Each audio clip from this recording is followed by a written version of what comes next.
Noémie. Les clients étaient des coqs. Ils pouvaient nous traiter de tout. Ces hommes, ce sont des dominants. Ils viennent taper leur petit délire. Le plus vieux avait 85 ans. J'en voyais beaucoup autour de la cinquantaine. Pas spécialement des jeunes. Marion.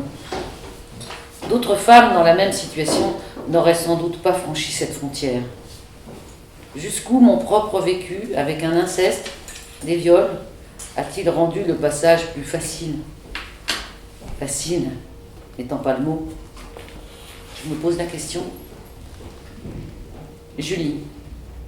Pour se prostituer, il faut un état de concentration très particulier. Je prends des pétards, éventuellement des médicaments, des calmants. Faire ça, c'est être dans l'abandon d'une partie de soi. C'est une forme de mort. Mylène. Le plus lourd, c'est d'avoir été acheté. Tu n'es rien du tout. Je paye. On en prend plein la gueule. Je me sers de toi comme d'une bassine pour me vider. En plus, j'ai été volontaire. Je n'ai jamais eu de revolver sur la tempe. Quand c'est comme ça, on n'a même pas l'excuse d'avoir été une victime. On a choisi. Mais choisi ou pas, le traumatisme est le même. Le pire là-dedans, c'est les clients. Tant qu'il y aura des clients, il y aura de la prostitution.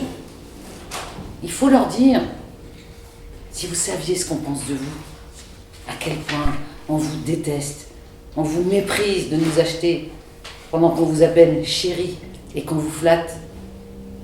Il faudrait placarder des affiches de 4x3 pour qu'ils comprennent.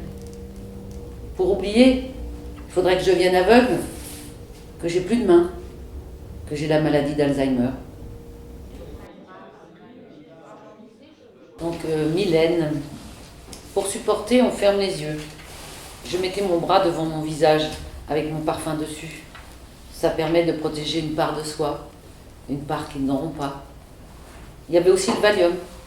Sans le Valium, j'aurais pas pu. Ça se voyait pas, ça coûtait rien à côté des sniffs des autres. On prenait toutes quelque chose. Certains clients nous demandent pourquoi on est là. Ce qu'ils veulent entendre, c'est qu'on raffole du sexe, qu'on a besoin de jouir 10 fois par jour. C'est leur fantasme. Au lieu de quoi, jamais aucune fille que j'ai connue n'a eu de plaisir.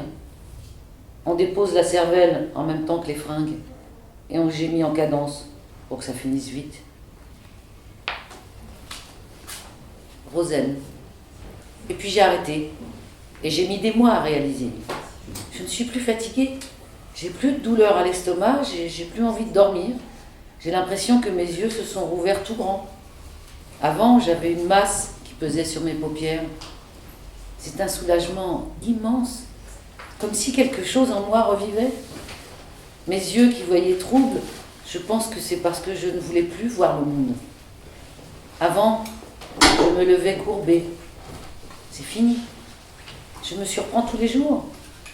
Je n'arrivais même plus à me laver. Je n'avais plus de plaisir à rien. Faire le plein, les courses, tout était devenu surhumain, infranchissable. Même mettre une paire de chaussures. Mon corps était épuisé, mon cerveau encore plus. Mon médecin ne comprenait pas. En fait, je me suis autodétruite. Si j'avais continué, je serais morte. Raphaël. Au début, j'allais aux permanences tout en continuant la prostitution et la drogue. Et puis je me suis dit, je vais aller voir une association pour me désintoxiquer. On m'a donné du Subutex et j'ai fait une tentative de suicide. Puis j'ai eu 5 ans de méthadone. Au bout de 5 ans, c'est moi qui ai voulu arrêter. Le psychiatre, lui, il aurait continué. Il me faisait des ordonnances de méthadone, il écrivait sans dire un mot. J'avais des cachets pour dormir, des cachets pour l'anxiété. Tout ce que je demandais, il me le donnait. Je ne peux plus travailler à cause du stress, de la lumière. Il me faut du calme. Je suis devenue agoraphobe. Pour vivre, j'ai le RMI. La Cotorep me refuse l'allocation parce que je ne suis pas assez handicapée. J'ai pris un avocat. Actuellement, je touche 375 € en tout par mois pour payer mon loyer et l'EDF. J'ai déjà fait 5 tentatives de suicide. Je retourne à la permanence du nid pour avoir un peu d'aide.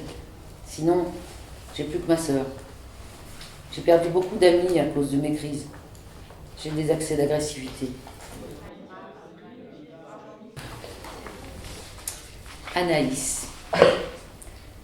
Je précise que son proxénète est son mari.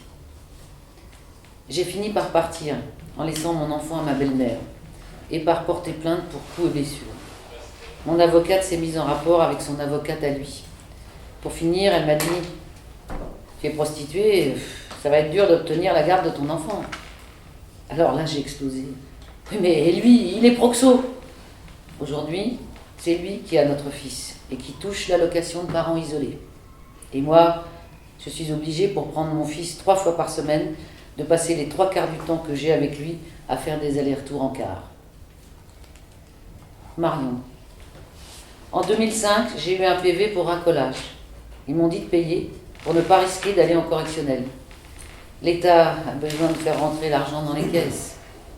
Je me souviens que j'ai dit aux gendarmes qu'on devrait porter plainte contre l'État. Ce PV a eu des conséquences que je n'aurais jamais pu imaginer. J'ai un projet depuis de nombreuses années, devenir assistante familiale. Quand j'ai fait ma demande d'agrément, je n'étais pas au courant que j'avais été condamnée par défaut. Je ne m'étais pas présentée au tribunal, mais j'avais payé. Pour moi, tout était réglé. J'ai appris plus tard par mon avocate qu'un huissier avait été mandaté pour me retrouver. J'irai jusqu'au bout. Je me battrai. Je vais être reconnue dans mes droits. Effacer de mon casier judiciaire cette écriture qui est une erreur du tribunal. Quand j'ai voulu récupérer ma condamnation pour pouvoir me défendre, la greffière m'a tendu mon dossier d'un geste brusque en me disant « C'est normal qu'on ne vous le donne pas, votre agrément, avec ce que vous avez fait. » Un vrai coup de couteau. De quel droit pouvait-elle porter ce jugement ?